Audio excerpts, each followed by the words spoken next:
రెండోసారి phone ఎత్తకపోతే first phone ఎందుకు ఎత్తలేదని గొడవపడి ఆ తర్వాత మాట్లాడారు. సో మా అక్కకు ఫోన్ చేశాను, చాలాసార్లు ఫోన్ చేశాను, బట్ మా అక్క ఫోన్ ఎత్తలేదు. మా అన్న పక్కనే ఉన్నాను. తర్వాత మా అక్క ఫోన్ ఎత్తిన తర్వాత నేను చాలా అరగంటగానే హలో అన్నాను. వీడు ఏం చేస్తాడో చూస్తున్నాడు. But later this is not the how I should behave అని చెప్పి నన్ను నేనే సర్ది చెప్పుకుని మెల్లగా అక్కడి నుంచి తర్వాత ఇంట్లో నోటీస్ చేయడం స్టార్ట్ చేశాను. సో మెల్లగా that's how Christ impacted me.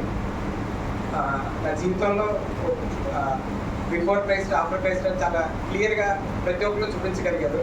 But మనం ఎంతవరకు మనం రోజు చేసుకొస్తున్నాం, వాక్యం నేర్చుకుంటున్నాం, బట్ ఎంతవరకు మనం ఇంపాక్ట్ చేస్తున్నాం సొసైటీలో, కానీ అట్లీస్ట్ ఫ్యామిలీ మెంబర్స్ అన్న నోటీస్ చేయగలుగుతున్నారా అనేది చూసుకుంటే ఇట్స్ రియల్లీ మనకే హెల్ప్ఫుల్ అవుతుంది. సో దేవుడు ఇచ్చిన సాక్ష్యాన్ని జీవించుకుంటాం.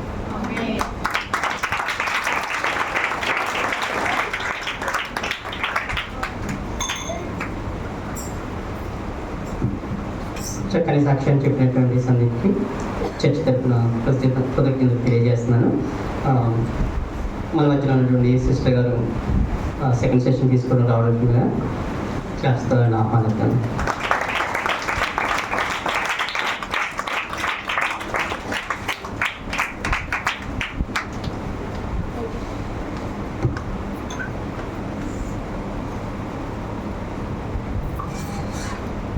దేవుని స్తోత్రం. ఫోన్ చేశాను అందరూ. బాగా నిద్ర వస్తుందా? నా వాయిస్ కొంచెం అంటే ఇది ఉంటుంది కాబట్టి నిద్ర వస్తాను అంటారు అందరూ. నిద్రపోతే మంచోడు మీరు. ఇద్దరు బ్రదర్స్ ఇప్పుడు ఎవరైతే మన మధ్య సాక్ష్యాన్ని పంచుకున్నారో వాళ్ళిద్దరు నాకు చాలా ఇష్టమైన బ్రదర్స్ అనమాట. చర్చ్లో నాకు రైట్ అండ్ లెఫ్ట్ హ్యాండ్స్ లాగా అనమాట. చాలా సపోర్టింగ్గా ఉంటారు. చర్చ్ అనేది అలాంటి సపోర్టింగ్ పీపుల్ లేకుండా జరపడం అసాధ్యం. ఎందుకంటే మనము టీమ్గా పనిచేస్తున్నప్పుడే ఏదైనా సాధించగలం దేవుని కోసం కదా. సరే, ఒక చిన్న ప్రార్థన చేసుకొని మనం కృపగలిగిన మా తండ్రి, మా ప్రభా, మీకు స్తోత్రాలు చెల్లించుకుంటున్నా ప్రభా. ఇంత మీటింగ్స్ తండ్రి మరి ఎంతో ప్రార్థన పూర్వకంగా పాస్టర్ గారు వారి యొక్క ఫ్యామిలీ మీరు ప్లాన్ చేశారు. మరి దీని ద్వారా మీరు మీ బిడ్డలతో ఏం మాట్లాడాలనుకుంటున్నారో, ఏ పర్పస్తో మీరు అలౌ చేశారో ఆ యొక్క మీ యొక్క చిత్రాన్ని, మీ యొక్క పర్పస్ని ప్రభావం మీరు పూర్తి చేసుకోమని అడుగుతున్నాం తండ్రి. మీరు మా అందరికీ ఏం నేర్పించాలనుకుంటున్నారో మీరు మాతో క్లియర్గా మాట్లాడమని అడుగుతున్నాం తండ్రి. ఇదంతా కూడా మాకు ఆశీర్వాదకరంగా మరి ప్రభావం మరి మాకు ఎన్లైట్నింగ్గా మా యొక్క జీవితానికి ఉపయోగపడే విధంగా మీరు చేయమని ఎక్కడి సమయాలంతా కూడా మీరు మాకు ఆశీర్వాదకరంగా చేయమని యేసుక్రీస్తు వారి పరిశుద్ధమైన నామములో అడిగి పెట్టుకుంటున్నాను తండ్రి. మనము మార్నింగ్ ఏం చూసామంటే నేను ఎవరిని, ఆ తర్వాత నా జీవితంలో దేవుని యొక్క ఉద్దేశం ఏంటి అనేది మనము చూసాము. కొంతమంది మిస్ అయ్యారు కదా, కొంతమంది మిస్ అయ్యారా? ఓకే, నేను ఎవరిని అనేది ఒక క్లారిటీ వచ్చింది. ఆ పర్పస్ కూడా ఎలా ఉంటుంది అనేది మనం చూసాం. ఏంటి అనేది పర్పస్ కూడా చూసాం. ఇప్పుడు ఆ పర్పస్ని అంటే దేవుని యొక్క ఉద్దేశాన్ని మనం రీచ్ అవ్వడంలో మనకు వచ్చేటువంటి ఛాలెంజెస్ గురించి మనము ఇప్పుడు మాట్లాడుతున్నాం. ఒకటి, ఇప్పుడు చూడండి, మీరు ఏదైనా ఒక గోల్ పెట్టుకున్నారనుకోండి. గోల్ పెట్టుకున్నారు, ఇప్పుడు ఒక 10th స్టాండర్డ్ చదువుతాను అనుకోండి. మీ గోల్ ఏమైంటుంది?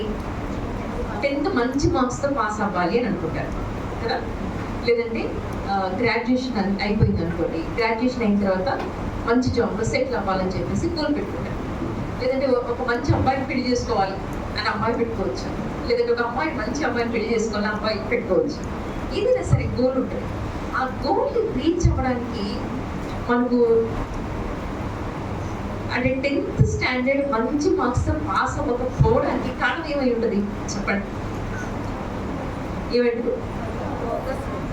ఫోకస్ పెట్టలేదు, లేదంటే చదవలేదు, కాబట్టి అది మనం సాధించలేకపోయాము అని అంటాం.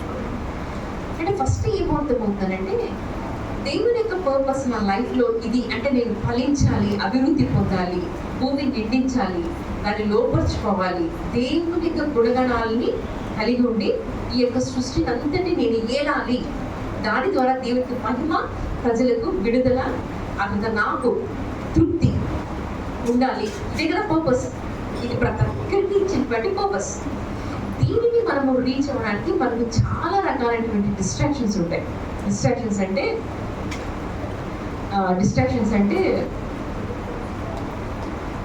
ఏంటి? డిస్ట్రాక్షన్స్, ఆటంకాలు, చాలా ఆటంకాలు వస్తాయి. ఎట్లాంటి ఆటంకాలు అంటే, ఫస్ట్ ప్రాబ్లం ఎక్కడ ఉంటుందనంటే, మన యొక్క లైఫ్లో ఒక డిసిప్లిన్ ఉండదు. డిసిప్లిన్ అంటే ఒక క్రమశిక్షణ ఉండదు.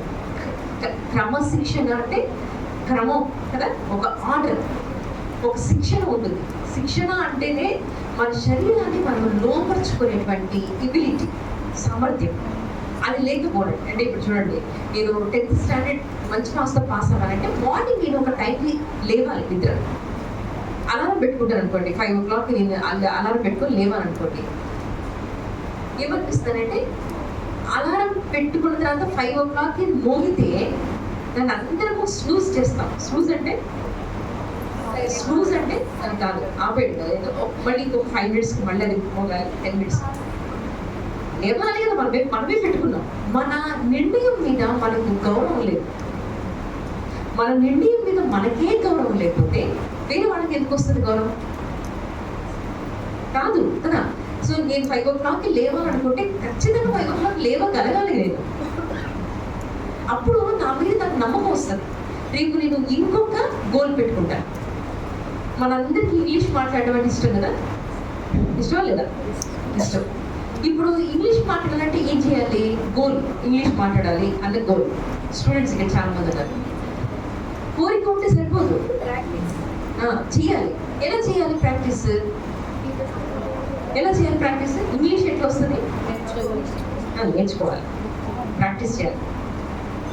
ప్రాక్టీస్ ఇప్పుడు ఎలా చేస్తాం? ఇప్పుడు మన అందరి చుట్టూ ఇంగ్లీష్ మాట్లాడే వాళ్ళు ఉన్నారనుకోండి, మనము ఇంగ్లీష్ నేటివ్ ప్లేస్లో అంటే ఇంగ్లీష్ మాట్లాడే వాళ్ళ ప్రజల మధ్య ఉన్నప్పుడు ఆటోమేటిక్గా మనకు ప్రాక్టీస్ వస్తుంది.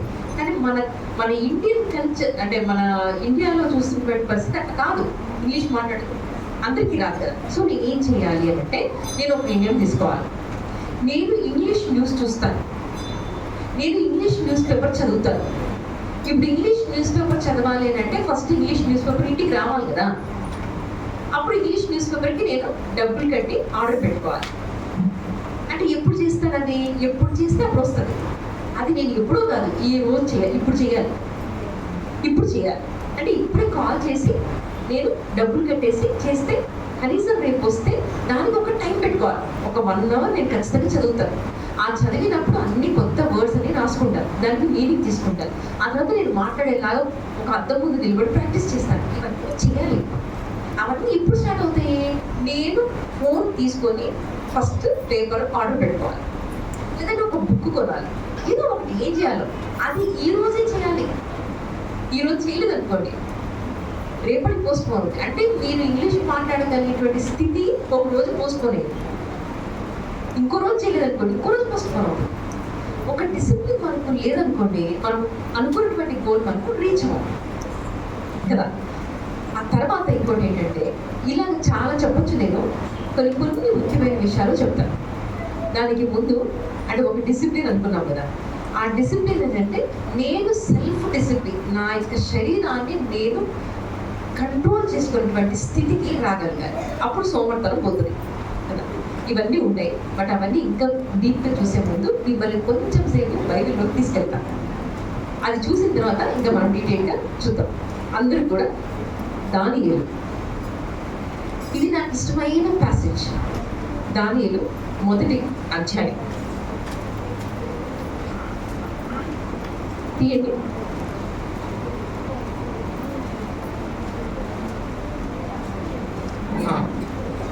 మొదటి అధ్యాయము 3వ వచనం నుండి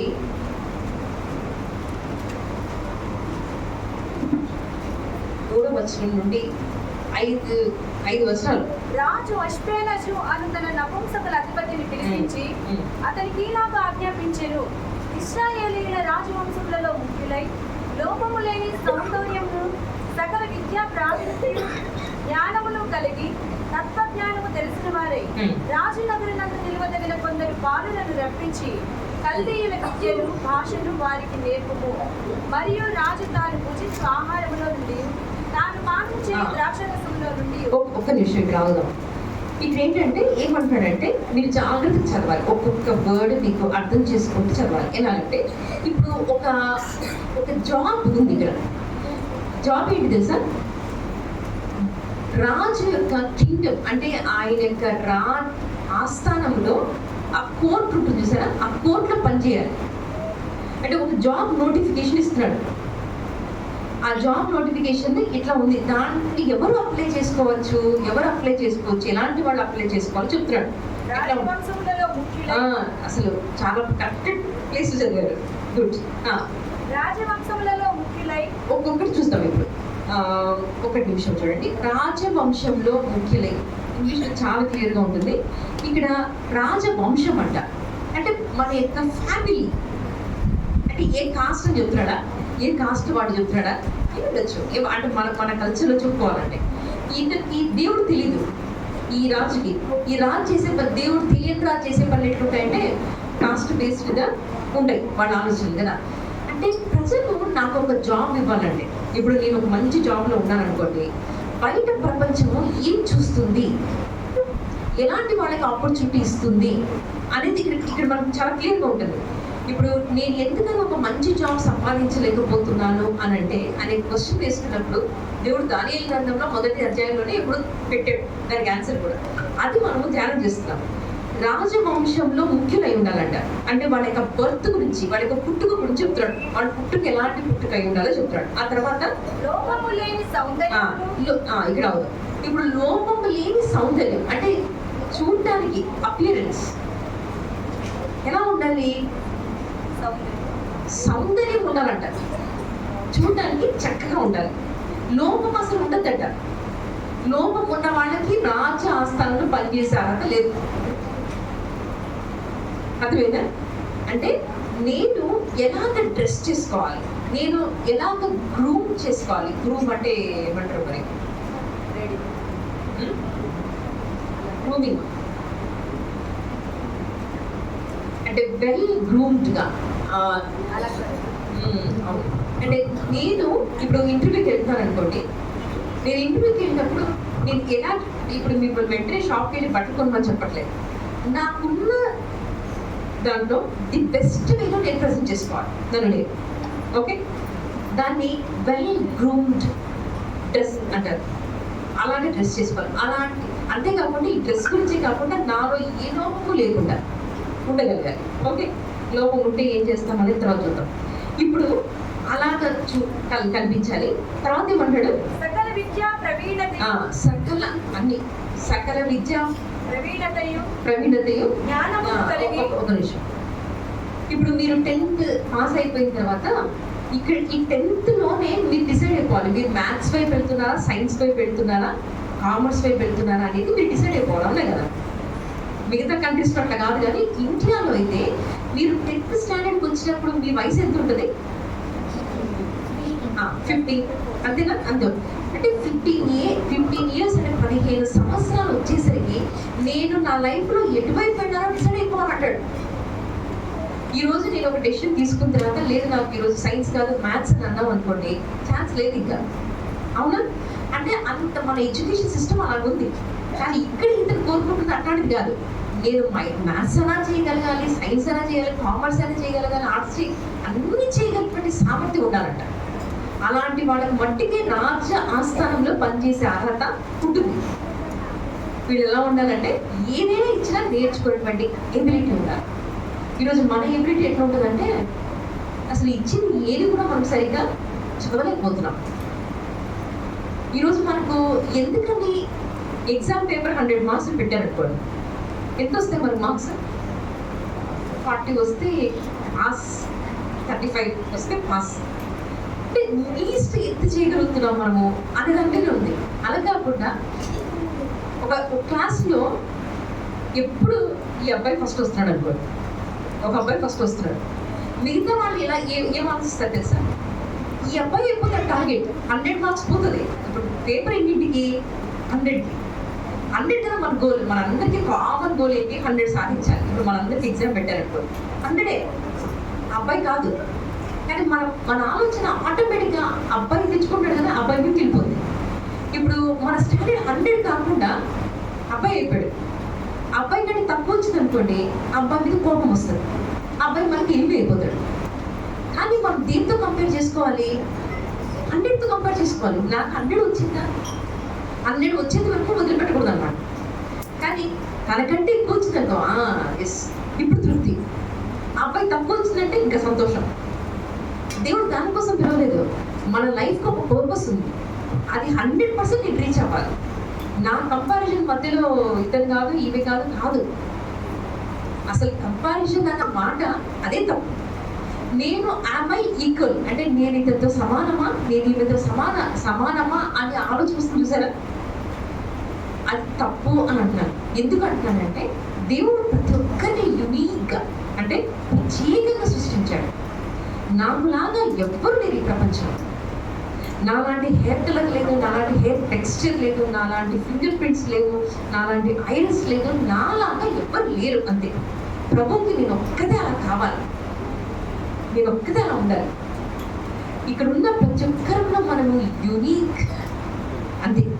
మనం ప్రత్యేకించబడవాలి, ప్రత్యేకంగా ఉంటాం. అందుకని ఇప్పుడు నేను ఇంత ప్రత్యేకమైనప్పుడు నేను ఇంకొకరితో కంపేర్ చేసుకొని నేను ఇలా ఉన్నానా అని చెప్పడం అనేది కరెక్టా? మీరు చెప్పండి. కాదు. కానీ మనం ఎప్పుడు ఇలా చేస్తామంటే ఇంకొకరితో కంపేర్ చేసుకొని నేను ఆమెలాగా ఉంటే సరిపోదు. అంటే దేవుడికి ఏం చెప్తున్నామంటే, ప్రభా నువ్వు నన్ను ప్రత్యేకంగా ఆశీర్వదించలేవు, కనీసం నీవులాగా ఆశీర్వదించు అని చెప్పి దేవుడిని డిగ్రేడ్ చేస్తున్నాం. అందుకని కీర్తనలు, మొదటి కీర్తనలో ఏముంటుంది తెలుసా? దుష్టుల ఆలోచన చొప్పున నడవక. అది నేను అడగలేదు, నేను చెప్తాను. ఏంటంటే దేవుడిని నమ్ముకున్నవాడు ఎట్లా ఉంటాడంటే, నీటి కాలువల నాటబడినది, ఆకువాడక తన కాలమందు ఫలమిచ్చును. ఎట్లా ఉంటుందంటే ఆకు వాడక తన కాలం మంది ఫలమిచ్చే చెట్టు వల్ల ఉంటాడట. అంటే నాకంటూ ఒక కాలం ఉంది, నాకంటూ ఒక కాలం ఉంది. ఆ కాలంలో నాకంటూ ఒక ఫ్రూట్ ఉంది. ఇప్పుడు మామిడికాయ ఇప్పుడు వస్తుందా, మ్యాంగోస్ ఇప్పుడు వస్తాయి, తన కాలం కాదు ఇది.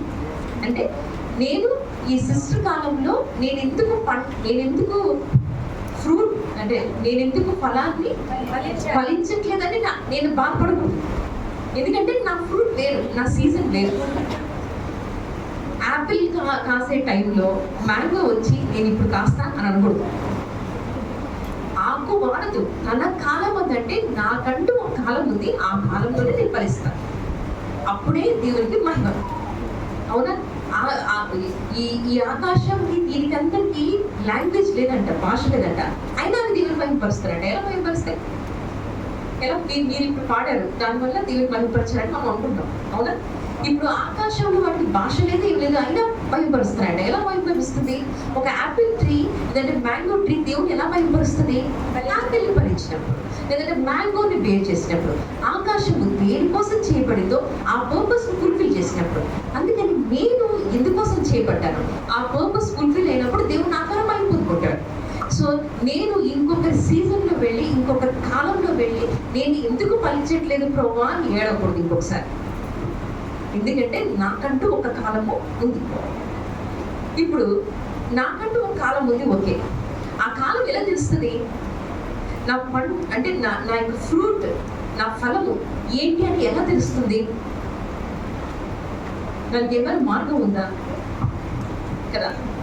ఎలా తెలుస్తుంది అని అంటే, అసలు మన జీవితంలో మనము దీనికి వస్తాము కొంచెం ఒక బ్రేక్ చిన్నగా. ఎలా తెలుస్తుంది అని అంటే, చాలా మటుకు దేవుని యొక్క చింతన తెలుసుకోవడంలో మనం ఫెయిల్ అవుతూ ఉంటాం. అది ఈ విషయాలు తీసుకోండి, ఒక జాబ్ చేయడం కానీ, అది మ్యారేజ్ విషయంలో కానీ, ఎవరిని పెళ్లి చేసుకోవాలి లేదంటే ఏ జాబ్ చేయాలి అనే దాంట్లో మనకు ఒక క్లారిటీ ఉండదు. ఇప్పుడు ఒక మారల్ ఇష్యూ తీసుకోండి. అంటే మారల్ ఇష్యూ అంటే నైతికమైనటువంటి ఒక సమస్య. అంటే విభజించాలా వద్దా, దానికి ఒక క్లియర్ మనకు ఉంది, విభజించకూడదు అను. అబద్ధం ఆడాలా వద్దా, అబద్ధం ఆడకూడదు అను. కానీ ఈ అబ్బాయిని పెళ్లి చేసుకోవాలా, ఈ అబ్బాయిని పెళ్లి చేసుకోవాలా, ఈ అమ్మాయిని పెళ్లి చేసుకోవాలా, ఈ అమ్మాయిని పెళ్లి చేసుకోవాలా, రెండు మంచివి అనుకోండి. ఇట్లాంటి దగ్గర కన్ఫ్యూషన్ ఉంటుంది. ఇప్పుడు దేవుడి చిత్తం కనుక్కోవడం వెళ్ళగా నేను ఈ జాబ్ చేయాలా, ఈ జాబ్ చేయాలా, ఈ కంపెనీ జాయిన్ అవ్వాలా, ఈ కంపెనీ జాయిన్ అవ్వాలి, ఇలాంటి దాంట్లో ఈ బైబిల్లో ఏమి మనకు క్లియర్గా ఇన్స్ట్రక్షన్ లేదు. అలాంటప్పుడు ఏం చేస్తాము? ఎట్లా కనుక్కుంటాం? చెప్పండి, మీరు ఎలా కనుక్కుంటాం? మీకేమైనా ఐడియా ఉందా? ఇప్పుడు ఈ అబ్బాయిని పెళ్లి చేసుకోవాలా, ఈ అమ్మాయిని పెళ్లి చేసుకోవాలా అంటే బైబిల్లో ఎలా తెలుస్తుంది? దేవుడు ఇది బైబిల్లో రాయబడి ఉన్నది, కానీ ఎలాంటి వాడిని పెళ్లి చేసుకోవాలి, ఎలాంటి అమ్మాయిని పెళ్లి చేసుకోవాలి మటుకు క్లియర్గా ఉంది. మనకు ప్రిన్సిపల్స్ ఉన్నాయి. ఒక బిలీవర్ని అంటే క్రిస్టియన్ కాదు, క్రిస్టియన్ ఎవడవుతాడు? బయోలాజికల్గా ఒక క్రిస్టియన్ ఫ్యామిలీలో పుడితే క్రిస్టియన్ అవుతాడు, అవునా? కానీ బిలీవర్ అంటే క్రిస్టియన్ ఫ్యామిలీలో పుట్టినంత మాత్రం ఒక క్రిస్టియన్ అయిపోడు. రిబార్న్ క్రిస్టియన్సే ఉంటారు, బార్న్ క్రిస్టియన్స్ ఎవరు ఉంటారు కదా. రిబార్న్ ఎక్స్పీరియన్స్ వచ్చి దేవుని యొక్క రూపం అతనిలో వచ్చినప్పుడు ఇలాంటి అబ్బాయిని పెళ్లి చేసుకోవాలి, ఇలాంటి అమ్మాయిని పెళ్లి చేసుకోవాలని బట్టి ఒక క్లియర్ ఇన్స్ట్రక్షన్ మనకు ఉంది. సో ప్రిన్సిపల్స్ మారవు, మెథడ్స్ మారచ్చు, వేస్ మారచ్చు, కానీ ప్రిన్సిపల్స్ మారవు. ఓకే, అమ్మాయి విషయంలో, అబ్బాయి పెళ్లి విషయంలో అయితే ఇలాంటి ఉంది. అలాంటిది ఇప్పుడు నిజంగానే ఒక బిలీవర్ అన్నప్పుడు ఈ అబ్బాయి బిలీవరా కాదా, ఈ అమ్మాయి బిలీవరా కాదా ఎలా తెలుస్తుంది? ప్రిన్సిపల్ అయితే ఉంది కదా. ఆ ప్రిన్సిపల్ ఈ అమ్మాయికి అప్లై చేసినప్పుడు లేదా ఈ అబ్బాయికి అప్లై చేసినప్పుడు అబ్బాయి పాస్ అయ్యాడు లేదా అమ్మాయి పాస్ అయ్యాడు ఎలా తెలుస్తుంది? ఎలా తెలుస్తుంది అంటే అమ్మాయి చక్కగా కనిపించినంత మాత్రాన, లేదంటే రోజు చర్చకు వచ్చినంత మాత్రాన, అబ్బాయి రోజు చర్చకు వచ్చి ఇన్స్ట్రుమెంట్స్ ప్లే చేసి పాట పాడినంత మాత్రాన బిలీవర్ అయిపోడు. ఎక్కడ కనిపిస్తుంది అంటే క్రైస్ట్ యొక్క ఇమేజ్ నాకు కనిపించాలి. క్రైస్ట్ యొక్క ఇమేజ్ ఎట్లా తెలుస్తుంది అంటే దేవుని యొక్క క్యారెక్టర్స్, ఆ ప్రేమ, ఆ క్షమించేటువంటి గుణం, ఫ్రూట్ ఆఫ్ ద స్పిరిట్ అంటారు sir. Fruit of the spirit ఏమేమి ఉంటాయి? ప్రేమ, సంతోషం, సమాధానం. ఇవన్నీ అబ్బాయిలా కనిపించాయి, అమ్మాయిలా కనిపించాయి. ఎలియాజర్ వెళ్తాడు కదా ఐజాక్కి, అవునా? రెబ్కాని వెతుకుతున్నప్పుడు, అమ్మాయి వెతుకుతున్నప్పుడు అంటే ఇలా పెట్టుకుంటాడు, నేను ఎవరైతే నేను నీళ్లు కావాలని అడిగితే నాకు నీళ్లు పోసి నా వంటని కూడా నీళ్లు పోస్తుందో ఆ అమ్మాయి రైట్ అని అనుకున్నాడు. ఇప్పుడు ఒక అబ్బాయి పెళ్లి చేసుకోవాలనుకోండి, ఇదే సైన్ పెట్టుకుంటే ఏ అమ్మాయి కూడా మనకు అసలు వంటలే లేవు, ఏ అమ్మాయి కూడా వంటలకి పోసేంత అలాగే ఆ సైన్ సరిపోదు. మీకేమనిపిస్తుంది అంటే ఎలియాజర్ జస్ట్ లైక్ దట్ అలా పెట్టేసుకున్నాడు ఆ సైన్. ఎలా ఎందుకు పెట్టుకోండి? నా కొడుకుకి ఎవరు రైట్, లేదంటే నా యజమాని కుమారుడికి ఎవరు రైట్ అని ఎలా తెలిసి ఉంటుంది? ఆ సైన్ పెట్టుకునేటప్పుడు ఏం ఆలోచించుకొని పెట్టుకుని ఉంటాడు? ఏం ఆలోచించుకొని పెట్టుకున్నాడంటే ఏంటండి? ఇప్పుడు చూడండి, ఏ అమ్మాయి అయితే నేను నీళ్లు కావాలి అని అడిగితే వెంటనే నాకు నీళ్లు పోసి నా వంటలు కూడా, అంటే నాకు నీళ్లు పోయి అడుగుతాడు కానీ వంటలు నీళ్లు పోయమని అడగడు. అడగకపోయినా అమ్మాయి పోయాలి. వంటలు ఎంత నీళ్ళు తాగుతాయి? ఎంత నీళ్ళు తాగుతాయి? చాలా నీళ్ళు తాగుతాయి. ఇప్పుడు చాలా పని చేయాలి. వంటలు అంటే యానిమల్స్ పట్ల ప్రేమ ఉండాలి, ఆ కంపాషన్ ఉండాలి, స్ట్రెంగ్త్ ఉండాలి. అమ్మాయి అంటేనే బ్యూటీ, దానికి మించి చూస్తున్నాడు ఎలియాజర్. అమ్మాయిలో బ్యూటీ చూడలే, ఎంత స్ట్రెంగ్త్ ఉంది, ఎంత హెల్తీగా ఉంది, ఎంత కంపాషన్ ఉంది, ఎంత లవ్లీగా ఉంది అమ్మాయి అనే దేవుని యొక్క క్యారెక్టర్స్ చూసారా? ఆ క్యారెక్టర్స్ చూడాలనుకున్నాడు. అంతేగాని నేను ఎవరు మా ఇంటికి ఎవరు ఫస్ట్ అబ్బాయి వస్తాడో ఆ అబ్బాయి రైట్ మా అమ్మాయికి అలా అనుకోలేదు ఎలియాజర్. చాలా ఆలోచించి దేవుని యొక్క స్వరూపం చూడటానికి నిర్ణయించుకున్నాడు. అప్పుడు వెంటనే రెబ్కా పాస్ అయిపోయింది. ఈరోజు మనము ఎలా చూస్తున్నాం దేవుని యొక్క చిత్తాన్ని? దేవుని యొక్క చిత్తం చూడడం, తెలుసుకోవడం ఇలా అని చెప్పాను అనుకోండి, మీకు ఒక పద్ధతి, ఇట్ విల్ నెవర్ వర్క్. దేవుని చిత్తం తెలుసుకోవడం ఇలా అని మీకు ఎవరైనా చెప్పారనుకోండి, వచ్చి ముందే చెప్తున్నాను, ఆ మాటలు నమ్మద్దు. ఎందుకంటే దేవుడు ఒక్కొక్కసారి ఒక్కొక్క రీతిగా ఆయన బయలుపరుచుకుంటాడు. ఒకరికి కళ ద్వారా బయలుపరుస్తాడు, ఒకరికి ప్రాఫెసీ ద్వారా బయలుపరుస్తాడు, స్క్రిప్చర్ ద్వారా మాట్లాడతాడు, మనుషుల ద్వారా మాట్లాడతాడు. ఆయన ఏ రకంగానే మాట్లాడుకుంటాడు. కానీ ఆయన మాట్లాడితే వినేటువంటి పరిస్థితులు మనం ఉండాలి. అది ఎప్పుడు సాధ్యమవుతుంది? ఇప్పుడు దేవుడు నాకు కళ ద్వారా మాట్లాడతాడు అని అనుకుంటాడు. నేను కళ కోసం వెయిట్ చేస్తున్నాను అనుకోండి. ఆయన నాకు ఇంకొక రకంగా మాట్లాడచ్చు, సో నేను ఐ షుడ్ బి ఓపెన్. నేను చాలా ఓపెన్గా ఉన్నాను. దేవుడు ఎలా మాట్లాడినా వినగలిగినటువంటి ఆ యొక్క అవేర్నెస్, అంటే ఆ విజిలెన్స్ ఏమంటుందండి, మెలకువగా ఉండాలి మనం. ఆయన మాట్లాడితే వినగలిగినటువంటి స్థితిలో మెలకువగా ఉండాలి. ఇప్పుడు ఏంటంటే, నాకు ఒక జాబ్ నచ్చింది, లేదా ఒక అబ్బాయి నచ్చాడు, ఒక అమ్మాయి నచ్చింది. ఇది బయట ఉండి నేను వెళ్తున్నాను దేవుని సన్నిధికి, ప్రభా నాతో మాట్లాడు, నీ చిత్తాన్ని బయలుపరచాలి. ఆయన ఎంత చెప్పినా మాకు అర్థం కాదు. ఎందుకంటే మనం ఆల్రెడీ అబ్బాయి మనసులో ఉన్నాడు, లేదా అమ్మాయి మనసులో ఉంది, లేదంటే ఆ జాబే మనసులో ఉంది, లేదా ఆ కంపెనీ మనసులో ఉంది. దీనికి మించి అసలు ఆయన మాట్లాడే వినే పరిస్థితిలో నేను లేదు. నాకు ఎప్పుడు ఆయన చిత్తాన్ని చెప్పుకుంటాడంటే, అసలు ఆయన చెప్పిందే నేను వినే స్థితిలో ఉంటేనే మాట్లాడతాడు. అర్థమవుతుందా? ఎప్పుడు మనం ఆ స్థితికి వెళ్తామనంటే, ఇప్పుడు నేను మా అమ్మతో ఒక 10 years మాట్లాడలేదు అనుకోండి, ఓకే, నేను ఒక 10 years మాట్లాడలేదు అనుకోండి, అమ్మ ఏం ఆలోచిస్తుంది, నా నుంచి ఏం ఎక్స్పెక్ట్ చేస్తుంది అనేది నాకు అర్థమవుతుందంటారా మీకు? అర్థమవుతుందా? నేను ఒకరితో మాట్లాడలేదంటే వాళ్ళు ఏం కోరుకుంటున్నారో నాకు అర్థమవుతుందా? ఎప్పుడు అర్థమవుతుంది? నేను అమ్మతో చాలా క్లోజ్గా ఉన్నప్పుడు, నా ఆ క్లోజ్ బాండింగ్ ఉన్నప్పుడు అసలు ఆమె మాట్లాడకపోయినా నాకు అర్థమైపోతుంది, ఆమె సైలెన్స్ అర్థమైపోతుంది. అవునా కదా? సో దేవుడితో మీ సంబంధం ఎప్పుడైతే స్ట్రాంగ్గా ఉంటుందో, చాలా డీపర్ ఇంటిమేట్ రిలేషన్షిప్ ఆలోకి వెళ్తామో, అప్పుడు దేవుడు ఎలా కోరుకుంటాడో మనకు అర్థమైపోతుంటుంది. ఇలాంటి ఎక్స్పీరియన్స్ ఉందా మీకు? ఈరోజు ఒక కన్ఫ్యూజ్డ్ స్టేట్లో, అసలు ఏం చేయాలో అర్థం కాని స్టేట్లో మీరు ఉంటే, అది క్లియర్ సైన్. దేనికి తెలిసే సైన్? మీరు దేవునితో సరైన రిలేషన్షిప్లో లేరు. ఆయనతో ఎప్పుడైతే మనం క్లోజ్గా వెళ్తామో ఆయనకి ఇష్టమే చేస్తాం. ఇప్పుడు ఒక అబ్బాయి అమ్మాయిని ఇష్టపడ్డాడు అనుకోండి, ఆ అమ్మాయికి ఏ కలర్ అంటే ఇష్టమో అదే వేసుకుంటాడు. ఆ అమ్మాయికి ఇష్టమైనట్టే నడుస్తాడు. అంటే మీకు అర్థం అవ్వాలంటే ఆ ఎగ్జాంపుల్ ఇస్తాను. మనకి ఎవరు ఇష్టమో వాళ్ళలాగా మనం మారిపోతూ ఉంటాం. దేవుని ఇష్టపడి చూడండి, అలాగా దేవుని ప్రేమించి చూడండి. అందుకని నేను పాల్ అంటాడు, ఇక బ్రతికేది నేను కాదు నువ్వే, కాదు ఇక నేను కాదు నువ్వే బ్రతుకుతున్నావు. బ్రతుకుంటాం క్రీస్తే, చావైతే ఇంకా మేలేదు అంటే నీ దగ్గరికి వచ్చేస్తాను. అంటే నేను బ్రతుకుతుంది ఇంకా నేను కాదు, క్రీస్తే బ్రతుకుతున్నాడంట.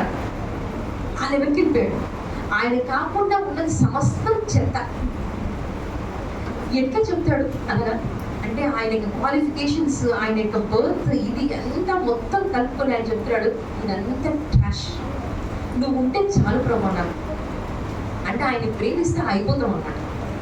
అప్పుడు ఆయనకి ఏది ఇష్టమో మనకు తెలిసిపోతూ ఉంటుంది.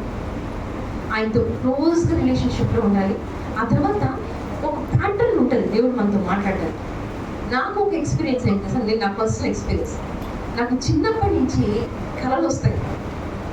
ఏది జరుగుతున్నా నా లైఫ్లో, లేదా నాకు ఇష్టమైన వాళ్ళ లైఫ్లో, నేను ఎవరి గురించి నేను ప్రార్థన చేస్తున్నాను, నాకు కళలు వస్తాయి. That's my experience. మా అమ్మ చిన్నప్పటి నుంచి నీకు యోసేఫ్ లాగా కళలు వస్తాయని అనేది అనమాట. అంటే క్లియర్ ప్యాటర్న్ ఉంటుంది. దేవుడు మనతో మాట్లాడడానికి ఒక వే ఇచ్చుకుంటాడు. ఆ వే ఏంటి అనేది అర్థం చేసుకోవాలి మనం. ఎలా మాట్లాడతాడు నా ప్రభు నాతో అని. ఇప్పుడు మనకందరికీ కొన్ని లవ్ లాంగ్వేజెస్ ఉంటాయి. అంటే ఇప్పుడు భార్యకి భర్త ఏ రకంగా ప్రేమను ఎక్స్ప్రెస్ చేస్తే అర్థమవుతుందో అనేది భర్తకు ఒక ఐడియా ఉండాలి. లేదంటే భర్తకు ఎలా ఎక్స్ప్రెస్ చేస్తే ప్రేమ భార్యకి ఒక ఐడియా ఉండాలి. అంటే అది ఆయన లవ్ లాంగ్వేజ్, ఈమె లవ్ లాంగ్వేజ్ అది. లేదంటే నేను ఒక సారీ చెప్తున్నానంటే అపాలజీ లాంగ్వేజ్ అనమాట. ఎలా సారీ చెప్తే వీళ్ళకి కన్వే అవుతుంది, మనకి అండర్స్టాండింగ్ ఉండాలి. ఎప్పుడు అర్థమవుతుంది? ఆ పర్సన్ మనం ప్రేమించి బాగా అర్థం చేసుకోవాలి. ఈ వైఫ్కి ఏమో చాలా ఎక్స్పెక్టేషన్స్ ఉంటాయి, భర్త ఏమో అలా రెస్పాండ్ అవ్వడు. అంటే ఏంటి, భర్తకు అర్థం కాలేదనమాట వైఫ్ ఏం కావాలి, ఆమె లవ్ లాంగ్వేజ్ ఏంటి, ఆమె యొక్క అపాలజీ లాంగ్వేజ్ ఏంటి, సారీ లాంగ్వేజ్ ఏంటి, సారీ ఎలా చెప్తే అర్థమవుతుంది, ఆయనకు అర్థమే కాలేదు. అంటే ఆయన అంత టైం స్పెండ్ చేయలేదు అమ్మాయితో. అబ్బాయితో ఆమె భర్తతోటి టైం స్పెండ్ చేయలేదు. ఎప్పుడు అర్థమవుతుందంటే ఆ మనిషిని మనము ఎక్కువ టైం స్పెండ్ చేస్తున్నాము, మనం అర్థం చేసుకునే కొద్ది ప్రేమ పెరుగుతూ ఆ ఫ్యామిలీ కదా ప్రేమ, లవ్లీ ఫ్యామిలీ అవుతుంది. అలాగే దేవుడితో ఎంత సమయం గడుపుతున్నాము, అప్పుడు ఆయన ఏ ప్యాటర్న్లో నాతో మాట్లాడతాడు అనేది నాకు అర్థమవుతుంది. నాకు కళలు వస్తాయి, నీకు ఇంకో ప్రకారంగా మాట్లాడచ్చు, బట్ నీకు అది తెలిసిందా దేవుడు నీతో ఎలా మాట్లాడుతున్నాడు అనేది ఈరోజు అది క్వశ్చన్. అంతేకాకుండా ఆయన చిత్తాన్ని ఎలా తెలుసుకోవాలంటే దేవునితో నేను ఫస్ట్ క్లోజ్గా ఉన్నప్పుడు అర్థమవుతుంది. ఇంకోటి ఏంటంటే ఆయన నాతో ఏ రకంగా మాట్లాడుతున్నాడు అనేది ఒక ప్యాటర్న్ లేదంటే ఒక పద్ధతి ఉంటుంది చూసారా, ఆ పద్ధతి మనం అర్థం చేసుకోవాలి. ఈ పాటికి మనకు అర్థమైపోయిందా దేవుడు ఎలా మాట్లాడతాడు అని. ఆ తర్వాత దేవుని ముందు నమ్మకం పెట్టుకోవాలి, విశ్వాసం. ఆయన తప్పనిసరిగా నాకు ఈ విషయంలో నాకు బయలుపరుస్తాడు. ఆ ఫెయిత్ లేకుండా దేవుడికి ఇష్టలై ఉండడం అసాధ్యం అని చెప్తాడు దేవుడు. అంటే విశ్వాసం లేకుండా ఆయనకి ఇష్టలై ఉండడం అసాధ్యం. నేను ఆయన ఎందుకు విశ్వాసం ఉంచలేదు అనుకోండి, నాకు దేవుడు ఇలా ఇది చేస్తాడు లేదంటే ఇలా మాట్లాడతాడు అనే విశ్వాసం లేకుండా ఆయన దగ్గరికి వెళ్ళడం అనేది ఇట్స్ వేస్ట్ అంతే. సో ఆ విధంగా మనం ఆయన చిత్తాన్ని తెలుసుకోగలగాలి. సో ఇక్కడ మళ్ళీ మనం బ్యాక్ వస్తే ఏమంటాడు, సకల విద్య తర్వాత జ్ఞానం కలిగి, జ్ఞానం ఉండాలి. జ్ఞానం అంటే ఏంటి? నాలెడ్జ్ అనేది అన్ని తెలుసుకోవడం కదా. జ్ఞానం ఏం చేస్తుందంటే ఆ నాలెడ్జ్ని తెలుసుకున్న దాన్ని దేవుని పద్ధతిలో ఎట్లాగా లైఫ్కి అప్లై చేసుకోవాలనేది జ్ఞానం. అర్థమవుతుందా? అన్నీ తెలుసుకుంటాం కదా, అన్నీ తెలుసుకున్న దాని తర్వాత దాంతో ఏం చేస్తున్నాము, దేవుడు చెప్పినట్టుగా దానిని మనము ఇంప్లిమెంట్ చేస్తున్నాము లైఫ్లో అనేది జ్ఞానం. ఆ దేవుని పద్ధతిలో చేయలేదనుకోండి అది వరల్డ్లీ జ్ఞానం అవుతుంది కదా, అది కాదు కావాల్సింది. కానీ ఇక్కడ జ్ఞానం కలిగిన వాడు, తత్వజ్ఞానం తెలిసిన వాడు, వీళ్ళు కావాలంట. ఇప్పుడు మనము అసెస్ చేసుకోవాలి. ఇది చెప్పాను కదా క్వాలిటీస్, ఇవన్నీ నాకు ఉన్నాయి అని అనుకోండి. ఇప్పుడు ఖచ్చితంగా జాబ్ వస్తుంది, ఖచ్చితంగా మనం అనుకున్నప్పుడు ఎక్సెల్ అవుతాం. ఇంట్లో ఏది నాకు లేదు అని అనుకున్నా కూడా నా appearance matters, the way I dress, నేను ఎట్లా మాట్లాడుతున్నాను, నాకు ఎబిలిటీ, అన్ని నేర్చుకునేటువంటి ఎబిలిటీ, ఇవన్నీ చెక్ చేసుకోవాలి. ఇవి ప్రపంచానికి కావాలి. ప్రపంచానికి అంత కావాలనుకున్నప్పుడు దేవుని రాజ్యం కోసం పనిచేసే వాళ్ళకి ఇంకెంత కావాలి? సో ఇవి నాలో ఉన్నాయా? లేదు అని అంటే దీన్ని పెంచుకోవడానికి ప్రయత్నించాను. ఇప్పుడు ఇక్కడ తణుకు ప్రాంతంలో ఇక్కడ ఏవి కింగ్స్ కోర్ట్ ఏమి లేదు, ఎవరు కూడా కింగ్స్ కోర్ట్కి ఏవి అప్లై చేయట్లేదు. మరి మనం ఏం చేస్తున్నాము? ఇప్పుడు మన సమయాన్ని వ్యర్థం చేసుకోకుండా సద్వినియోగం చేసుకుంటూ ఎట్లాగా అంటే ఈ ప్రాంతంలో మీరు ఒకవేళ సక్సీడ్ అవ్వాలనుకోండి ఏం చేయొచ్చు, ఎలాంటి ఆపర్చునిటీస్ ఉంటాయి మనకు, ఎలాగ ఈ ప్రాంతాన్ని డెవలప్ చేయాలి. దేవుడు ఏమన్నాడు? ఫలించి అభివృద్ధి అంత అలా అంటాడు కదా. ఇప్పుడు నేను ఏం చేయాలి అనే దగ్గర ఏం చేయొచ్చు, ఏం చేయొచ్చు అంటే ఒక జ్ఞానవంతుడు ఏం చేస్తాడంటే ఇక్కడ ఏది ఫస్ట్ ఆఫ్ ఆల్ ఏ సమస్యలు ఉన్నాయి, ఏ సమస్యలు అంటే ఆ సమస్యలో మనం కూడా పార్ట్ అయిపోయింటాం కదా. ఆ సమస్యలకి నేను ఏ విధంగా సొల్యూషన్ తీసుకురాగలను, ఆ సొల్యూషన్ తీసుకొచ్చేటప్పుడు నాకు దానికి నిజంగా ఆ సొల్యూషన్ తీసుకొచ్చేటువంటి జ్ఞానం కానీ ఆ ఎబిలిటీ కానీ నాకుందా? లేదు అని అనుకోండి, లేదు అనేటువంటి సత్యాన్ని నేను అడ్మిట్ చేసి నేను ఎందులో పని చేయగలనో అందులో ఫస్ట్ నేను నా యొక్క బ్రిలియన్స్ని లేదంటే నా యొక్క ఎక్స్పర్టీస్ని డెవలప్ చేసుకోవాలి. ఇప్పుడు ఫర్ ఎగ్జాంపుల్ నాకు ఒకవేళ నాకు ఏదైనా మ్యానుఫ్యాక్చర్ చేయాలని చెప్పేసి ఇంట్రెస్ట్ ఉందనుకో, మ్యానుఫ్యాక్చర్ చేయడానికి నాకు కావాల్సినటువంటి ఎబిలిటీస్ నాకు ఉందా, దానికి నా బాడీ సహకరిస్తుందా, నాకు దేవుడు న్యాచురల్గానే కొన్ని గిఫ్ట్స్ ఆయన పర్పస్ నా పర్పస్ తగినటువంటి నాకు ఇచ్చాడు. అలా కాకుండా నేను బయటికి వెళ్ళి ఆలోచిస్తున్నానా, లేదా దేవుని పర్పస్లోనే ఉంటున్నానా, లేదా ఒక గోల్ పెట్టుకున్నప్పుడు అది దాని యొక్క లాంగ్ టర్మ్ కాన్సిక్వెన్సెస్ ఎట్లా ఉన్నాయి మీకు అర్థమవుతుందా? నేను ఒక గోల్ పెట్టుకున్నాను, లైఫ్లో ఒక పర్పస్ పెట్టుకున్నాను, ఈ పర్పస్ లాంగ్ టర్మ్లో ఎట్లాంటి కాన్సిక్వెన్సెస్ చూపిస్తుంది? కాన్సిక్వెన్సెస్ అంటే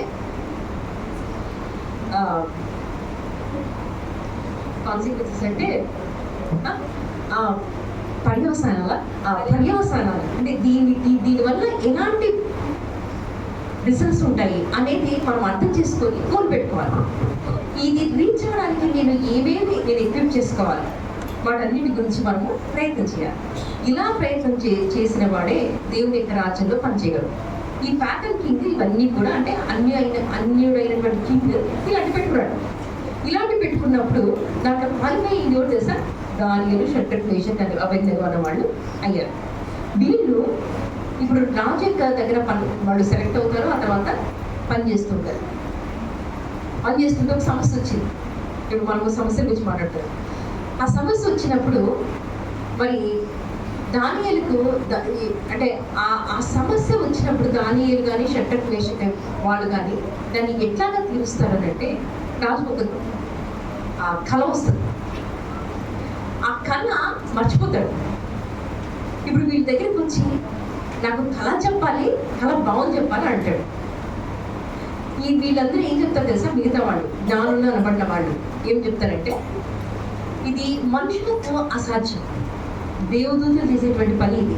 ఏంటంటే నువ్వు కన్న కళ చెప్పాలంటే దాని భావం చెప్పాలంటే ఇది ఇంపాసిబుల్, ఇది సాధ్యం ఏ పని కాదు అని అంటాడు. ఇలాంటి సమస్య వచ్చినప్పుడు దాన్ని చాలా ఈజీగా ప్రేయర్ చేసుకుంటూ సాధించేస్తాడు. ఇంకా ముందుకెళ్తే దానికి ఇంకొక సమస్య వస్తుంది. ఎట్లా అంటే శత్రువులందరూ శత్రువులందరూ కూడా చేరి ఏమంటారంటే దానియేలు మీద ఏదో ఒకటి నింద మోపాలి అని చెప్పి ఆయన ఏం తప్పు చేస్తాడా అని చెప్పి ఎదురు చూస్తుంటారు. ఎవరు తెలుసా? ఫ్రెండ్స్ కాదు, ఎనిమీస్. ఆయన జీవితం అంతా ఇలా పరిశీలించి వీళ్ళు ఏ తప్పు లేదని తేల్చేస్తారు. ఎవరు? శత్రువు. జీసస్ యొక్క లైఫ్ అంతా చూసి పిలాతు అంటాడు కదా, ఈ మనుషుల్లో నాకు ఏ తప్పు కనిపించలేదని. అలాగా దానియేలు అంటే ఆయన దేవుడు కాబట్టి సాధ్యమైందని అనుకోవడానికి వీల్లేదు. ఎందుకంటే ఇక్కడ దానియేలు చూసి కూడా వాళ్ళు అదే ఫిట్నెస్ ఇచ్చారు. వీళ్ళు ఏ తప్పు లేదని చెప్పేసి అనుకొని దేవుడి విషయంలో తప్ప వీళ్ళకి ఏ విషయంలో మాకు తప్పులు కనిపెట్టలేమని చెప్పి అనుకుంటారు. అలాగా ఆయనకు రొటీన్ ఉంటుంది, ప్రార్థన చేసుకుని ఆ విషయంలో ఇదిగో నీకు మట్టికి మొక్కమంటే ఈయన వేరే దేవుడిని పూజిస్తున్నాడు అని చెప్పేసి తీసుకొస్తారు. అప్పుడు దానియేలుకు మరి సింహాలకు గుహలో ఆయన వేరిన మనకందరికీ తెలిసిన విషయం. దానియేలుకి ఇంత అంటే ఆయన బానిసగా వెళ్ళాడు కదా అక్కడికి. ఒక బానిస, మన సిటిజన్స్ కదా ఇప్పుడు అందరూ. ఆ బానిసగా ఉన్నటువంటి దానియేలుకి ఇంత మెచ్యూరిటీ, ఇంత కమిట్మెంట్, ఇంత డిటర్మినేషన్, ఇంత ప్యాషన్ ఎలా వచ్చి ఉంటుందంటారు? ఆయన తీసుకెళ్ళి ఆయనకి వాళ్ళ యొక్క లాంగ్వేజ్ నేర్పిస్తారు, వాళ్ళ యొక్క కల్చర్ నేర్పిస్తాడు, పేర్లు మార్చేస్తారు, డ్రెస్సింగ్ మార్చేస్తారు, అన్నీ చేస్తారు. ఆయన ఫెయిత్ మనకి ఎక్కడ చెక్కు చదవదు. ఆ ఫెయిత్ ఏం చేస్తారంటే శత్రువుల ముందు కూడా అలా నిలబడేలా చేస్తారు. కానీ ఈరోజు మనకు అంత కమిట్మెంట్ కానీ అంత డిటర్మినేషన్ కానీ ఉండకుండా పోతుంది.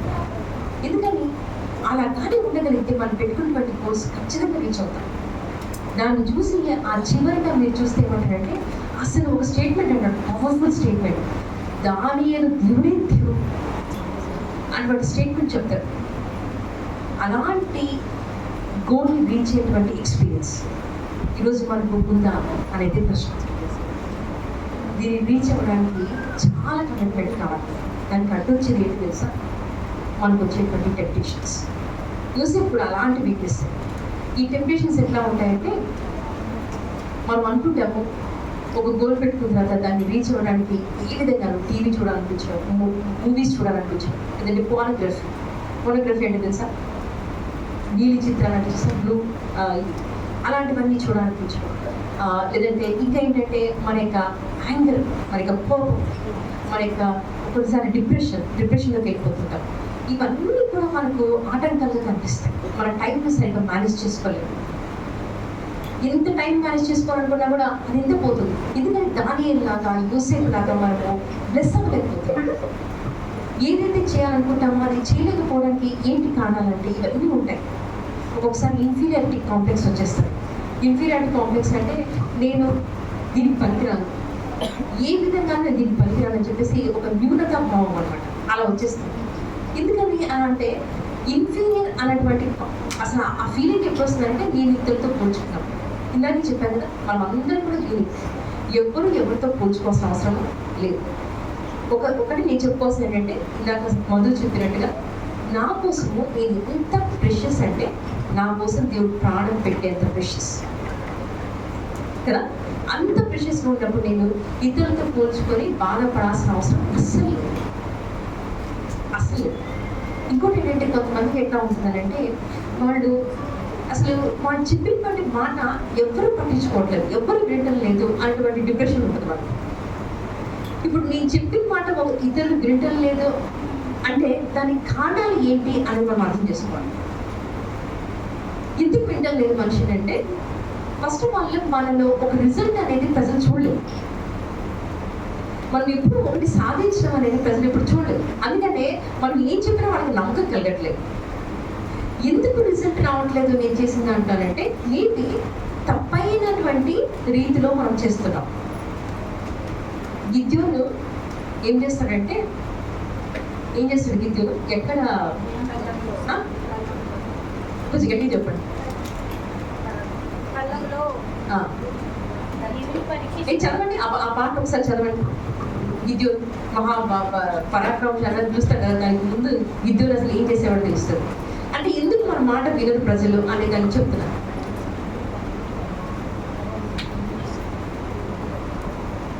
తీసారా ఎక్కడుంటుంది న్యాయాధిపతులు? ఎవరు చదువుతారు త్వరగా?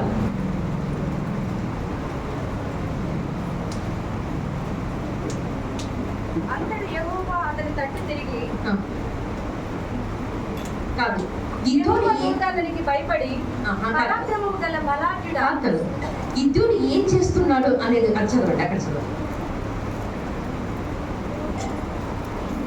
యెహోవా ఆత్మ గిద్యోనును ఆయన దాంట్లో ఆ పాట చదవండి కొంచెం. యెహోవా దూత వచ్చి అబీయెజెరీయుడైన యోవాషును కలిగిన ఒఫ్రాలో మస్తకి వృక్షం కింద కూర్చుండెను. యోవాషు కుమారుడైన గిద్యోను గిద్యోనీయులకు మరుగైనట్లు గానుగ చాటున గోధుమలను దృఢపట్టుచుండగా. ఇప్పుడు గానుగ దేనికి ఉపయోగిస్తారు?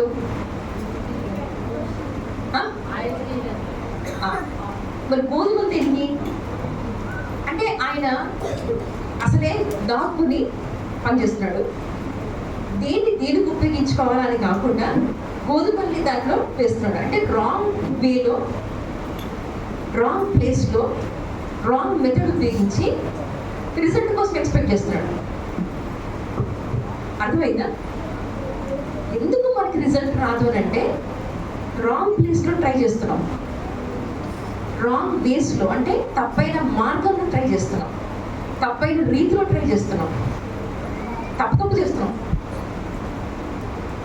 అది కూడా అందుకనే బయటకు వచ్చేస్తాం. ఇలాంటి వాడిని చూసి అప్పటికి వదిలిపెట్టకుండా మళ్ళీ అంటాడు నువ్వు ఎలాంటి వాడు? పరాక్రమశాలి. ఇలా చేస్తున్నా కూడా దాక్కునే పని చేస్తున్నాడు. అయినప్పుడు దేవుడు మనలో ఏం చూశాడంటే పరాక్రమం చూశాడు. అంటే నువ్వు చేసే పనులు బట్టి నీ వర్త్ మారిపోదు, నీ వర్త్ అలాగే ఉంటుంది. ఆయన నీ కోసం ప్రాణం పెట్టాడు అన్నది ఎంత నిజమో నీ వర్త్ అంత నిజం అనమాట. అలా చేసిన వాళ్ళు కూడా ఆ ఇన్నర్ లోపల ఉన్నటువంటి ఆ పరాక్రమం తీసి చూపించి నువ్వు పరాక్రమం అవుతుంది. నువ్వు ఇక్కడ కాదు ఈ పని కాదు చేసే రాంగ్ ప్లేస్లో రాంగ్ వేలో ఇది కాదు, నువ్వు యుద్ధానికి వెళ్ళేటువంటి వీరుడు అని చెప్పేసి తీసుకెళ్తున్నాడు. అంటే నేను ఎక్కడ టైం ఎఫర్ట్ పెట్టాలి అనేది అసలు అది రైట్ వేలో చేసామనుకోండి మన జీవితంలో ఫెయిల్యూర్స్ అనేది కాకుండా సక్సెస్ని చూస్తాం.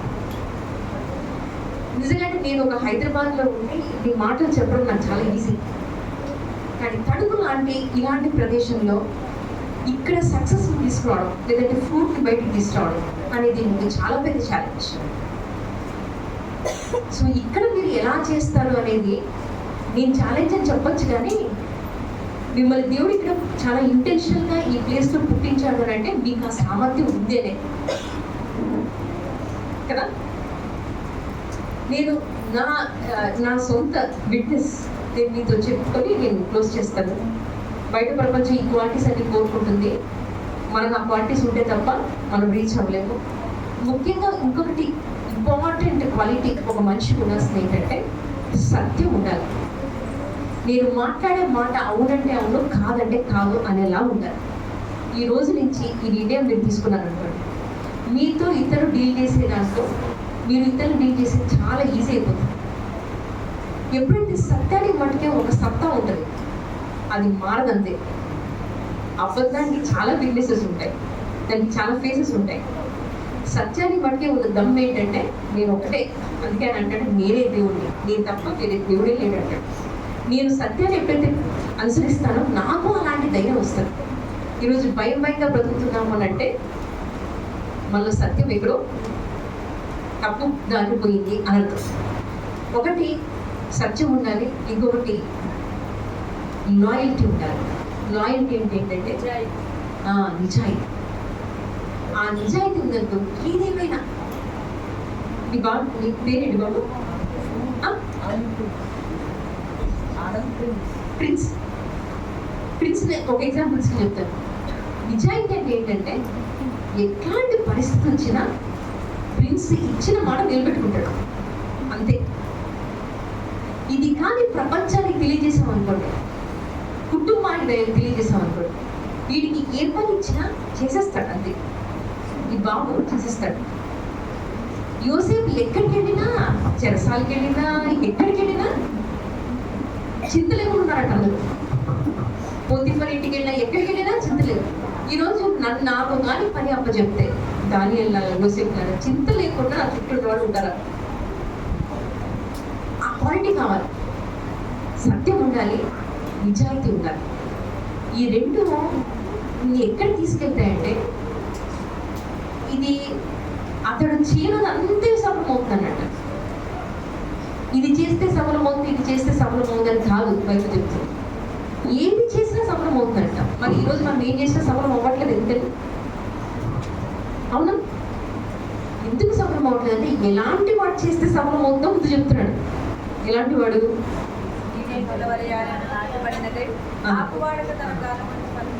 ఎలాంటి వాడు చేస్తే దివారాత్రం ఆయన వాక్యాన్ని ధ్యానించాలంట. అంటే దివారాత్రం బైబిల్ పెట్టుకొని చదవమనా కాదు. ధ్యానించడం అంటే ఏంటంటే నేను చేసే ప్రతి పనిలో, ప్రతి చూపులో, అన్నింటిలోనూ ఆయన చిత్తాన్ని వెతకడం, అది ధ్యానించడం అంటే. ఆయన ఏది ఇష్టం అది చేయడం. అలాంటి వాడు ఏం చేసినా ఫలిస్తుంది. ఇది బిబ్లికల్ ప్రిన్సిపల్ అంతే. గ్రావిటీ ఉంది చూసారా, భూమి ఆకర్షణ శక్తి. పైన తీస్తే ఎలాగో కిందికి రావాల్సిందే. అది ఎంత సత్యమో దేవుళ్ళో ఉన్నవాడు చేస్తే ఫలిస్తుంది అనేది అంతే సత్యం. దీనికి ఇంకా వేరే ఆల్టర్నేటివ్ ఏం లేదు అంతే. ఇది సత్యం. ఈరోజు అందుకని మన విశ్వాసం దేని మీద ఉండాలంటే ఆయన మీద ఉండాలి. ఆయన నిన్న నేడు రేపు ఏకరీతిగా ఉండేవాడు. ఆయన మారేవాడు కాదు అసలు. ఆయన చెప్తున్న మాట ఇది, నేను చెప్తున్న మాట కాదు. అతడు ఏమి చేసినా ఫలిస్తుంది. ఓకే, నేను ఏం చేసినా ఫలిస్తుంది అనమాట. అప్పుడు నేను ఎలా ఉండాలి అనేది ముందు చదివితే అర్థమైపోతుంది. సో నీతి నిజాయితీతోటి మనం ఉన్నప్పుడు ఖచ్చితంగా మనం చేసేటువంటి ఫలిస్తుంది కదా. నేను అనుకునేదాన్ని నాకు ఒక కోరిక ఉండేది అనమాట. నేను చాలా చిన్న పల్లెటూరు నుంచి వచ్చాను. ఈరోజు మీకు నేను ఒక సొఫిస్టికేటెడ్ ఆల్ఫా లాగా కనిపిస్తున్నాను, బట్ ఇది కాదు. దీని వెనుక చాలా కన్నీళ్ళు ఉంది తెలుసా, చాలా ప్రయాసం ఉంది. నేను డిగ్రీ కంప్లీట్ అవ్వగానే కొద్ది రోజుల్లో పెళ్లి చేసేసాను నాకు. కానీ చాలా కోరిక ఉంటుంది అనమాట. చెన్నైకి ఇచ్చారు నన్ను. ఆ చెన్నైలో పెద్ద బిల్డింగ్స్ చూస్తున్నప్పుడు ఇలా పెద్ద బిల్డింగ్లో మంచి జాబ్ చేయాలి. ఇక్కడేమో క్వాలిఫికేషన్ కూడా లేదు, ఎక్స్పీరియన్స్ లేదు, ఏమీ లేదు, కమ్యూనికేషన్ లేదు, ఏం లేదన్నమాట. కానీ హృదయం నిండా కోరిక పట్టుకుంది, అలా చేయాలి, పెద్ద జాబ్ చేయాలి. మా వారు అన్నారు, నీకు ఒక 3,000 4,000 శాలరీ వస్తుంది, పెద్దగా ఎక్స్పెక్ట్ చేయొద్దు అని అన్నారు. అలాగే చేశాను, 3,000-4,000 చేశాను. బట్ అక్కడ నాకు అనిపిస్తుంది లోపల, ఇది కాదు నీ ఏరియా, ఇది కాదు నువ్వు చేయాల్సిన పని. దేవుల్లో ఉన్నప్పుడు యూ కుడ్ సెన్స్ దట్, నీకు అర్థమైపోతుంటుంది ఇది నా ప్లేస్ కాదు, దీనికోసం నేను చేయబడలేదు అనేది అర్థమైపోతుంది. ఒకలాంటి డిస్సాటిస్ఫాక్షన్ అనమాట, ఇది కాదు నాది అని చెప్పి. అలా నేను పిల్లలు పుట్టారు 2. ఆ తర్వాత ఆ కోరిక పట్టుకుని చావట్లేదు అనమాట, ఇది కాదు నా ప్లేస్. ఒక టీచర్గా చేశాను ఒక ఇంటర్నేషనల్ స్కూల్లో. అక్కడ చేస్తున్నప్పుడు కూడా ఇది కాదు నా ప్లేస్ అని అనిపించింది. సో ఫర్దర్గా స్టడీస్ అని చెప్పేసి హైయర్ స్టడీస్కి వెళ్ళాను. చదువుతున్నప్పుడు మాస్టర్స్ చేస్తున్నప్పుడు ఫస్ట్ ఇయర్ కంప్లీట్ అవ్వగానే నేను హెచ్ఆర్గా జాయిన్ అయ్యాను. ఆ హెచ్ఆర్గా చేస్తున్నప్పుడు కూడా మనసులో తృప్తి లేదు. ఇది కాదు, ఇది కూడా కాదు నా జాబ్, ఇంకా ఇంకా ఏదో సాధించాలి, అసలు ఇక్కడ తృప్తి లేదనమాట. అలా ఉన్నప్పుడు నేను మా వారిని అడిగాను అనమాట, నేను ఎస్ఏపి అంటే ఒక సాఫ్ట్వేర్ అది నేర్చుకుంటానని చెప్పాను. దానికి 2009లో నేను అప్పుడు 3.25 lakhs అవుతుంది, అంటే 3 లక్షల పైన అంత ఖర్చు అవుతుంది. మా వారు అన్నారు, మాది పెద్ద ఫ్యామిలీ, మరి అంత డబ్బు అంటే అప్పుడు చాలా పెద్ద విషయం అన్నమాట. ఏం చేస్తావు నువ్వు అంత చదివి అని అన్నాడు. లేదు నేను చదవాలి అని అన్నాను. ఆయన అలాగే నన్ను చదివించాడు. చాలా ఫ్యామిలీలో ఆయన దానికోసం చాలా మాటలు పడాల్సి వచ్చింది. ఆమె మీద ఎంత స్పెండ్ చేస్తున్నాయి. నా సొంత ఫ్యామిలీ, మై ఓన్ బ్రదర్, ఆయన కూడా అన్నాడు ఇంత ఇన్వెస్ట్ చేయాల్సిన అవసరం ఉందా అని చెప్పేసి కూడా అన్నాడు. నా హస్బెండ్ ఒకటే ఒక మాట అన్నాడు, ఈవిడ నువ్వు చాలా అంబిషియస్, అంటే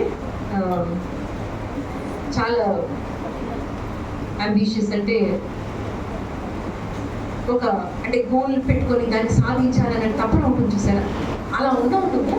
కాబట్టి నువ్వు ఏమనుకుంటా నాకు నేను నీకు సపోర్టింగ్ ఉంటాను అని చెప్పి నా భర్త నా పక్షాన్ని నిలబడ్డాడు.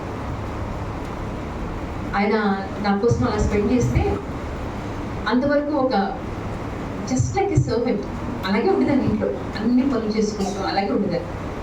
అంటే పాత్రలతోటే నా భాష అంతా, లేదంటే వెజిటబుల్స్ తోటి నా భాష, అంతేగాని సాఫ్ట్వేర్ ఆ లాంగ్వేజ్ అవన్నీ నాకేమీ తెలియదు. అలాంటి అమ్మాయికి ఒక కోరిక పుట్టింది ఏంటంటే అలా పెద్ద బిల్డింగ్లో పనిచేయాలని చెప్పేసి. దేవుడు దాన్ని మనుషులైతే నెగ్లెక్ట్ చేశారేమో కానీ దేవుడు దాన్ని చాలా సీరియస్గా తీసుకున్నాడు. అంతే సీరియస్గా తీసుకున్నటువంటి హస్బెండ్ ఇచ్చాడు నాకు. ఆయన సపోర్ట్ లేకపోయి ఉంటే ఈరోజు మేబీ బ్రదర్ నన్ను పిలిచేటప్పుడు అన్నారు, మీరు చాలా సాధించారు, అలాంటి వాళ్ళు వచ్చి మాట్లాడితే బాగుంటుందని. బ్రదర్కి అవకాశం కూడా వచ్చేది కాదేమో. అయితే నా దేవుడు దాన్ని చాలా సీరియస్గా తీసుకొని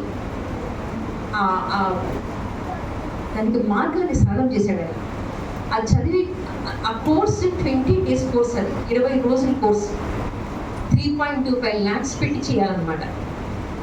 ఎప్పుడు ఆ డబ్బు కనిపించేది నాకు, ఇంత పెట్టుతున్నా నేను. మా ఆయన లోన్ తీసుకొని కట్టాడు. ఆ రోజు 20 రోజులు నన్ను 2-wheeler మీద తీసుకెళ్ళేవాడు అనమాట ఆ ఇన్స్టిట్యూట్కి. వెళ్ళే ప్రతిరోజు ఏడ్చేదాన్ని. నాకేం అర్థమయ్యేది కాదు. వాళ్ళు ఏదో చెప్తున్నారు, డబ్బు కట్టేస్తాను కానీ నాకు ఏం అర్థమయ్యేది కాదు. గ్రీక్ అండ్ లాటిన్ లాగా అనిపించేది అనమాట. ప్రతిరోజు ఏడ్చుకుంటూ వెళ్ళేదాన్ని. కానీ బండి దిగేటప్పటికి కళ్ళు తుడుచుకొని యాక్టివ్ కనిపించాలి మా వారి ముందు అనుకొని అలా కొద్ది రోజులు గడిచిన తర్వాత ఏడ్చుకుంటూ వెళ్ళేదాన్ని కదా. ఇప్పుడు ఏడుపు రావట్లేదు. క్లాస్లో అందరికంటే నేనే ఫస్ట్ ఆన్సర్స్ చెప్తున్నాను. ఏంటి ఈ హౌస్ వైఫ్, ఇంట్లో కిచెన్కే పరిమితమైనటువంటి హౌస్ వైఫ్. ఈరోజు అక్కడ నాకంటే మంచి ఎక్స్పీరియన్స్ అన్నీ ఉన్నటువంటి వాళ్ళ మధ్యలో వాళ్ళు కాదు కానీ ఫస్ట్ ఆన్సర్ నేనే చెప్పేదాన్ని. అది చూసిన తర్వాత నాకు కాన్ఫిడెన్స్ వచ్చింది, నేను ఏదైనా చేయగలను అనిపించింది. అప్పుడు రోజు రోజుకి నాలో కాన్ఫిడెన్స్ పెరిగి ఇప్పుడు ఏడుపు రావట్లేదు, నమ్మకం వచ్చేసింది నేను చేయగలను. 21st day ఎగ్జామ్ రాయాలి, కంప్యూటర్లో ఎగ్జామ్ అనమాట. అది రాస్తుంటే మరి అది సబ్మిట్ అంటే ఎగ్జామ్ అంతా రాసిన తర్వాత సబ్మిట్ బటన్ కొట్టాలి. కొట్టడం అది ప్రెస్ చేయడానికి నాకు ధైర్యం సరిపోవట్లేదు. నేను పెట్టిన 3.25 lakhs గుర్తుకు వస్తుంది అనమాట. ఏమైపోతుందో అనేటువంటి టెన్షన్ తోటి, కానీ నా సబ్మిట్ బటన్ నేనే ప్రెస్ చేయాలి కదా అని చెప్పేసి ప్రభా ఏదైతే ఏమైందని చెప్పేసి ప్రెస్ చేశాను. ఆ స్క్రీన్ మీద పెద్దగా కంగ్రాచులేషన్స్ అని వచ్చింది అనమాట. అంటే పాస్ అయిపోయాను అనమాట ఎగ్జామ్. అంటే కష్టపడి ఒకటి సాధించినప్పుడు ఆ తృప్తి చూసారా, ఆ ఆనందం చూసారా, అది ఎవరు తీసేయలేరు. నేను సాధించాను.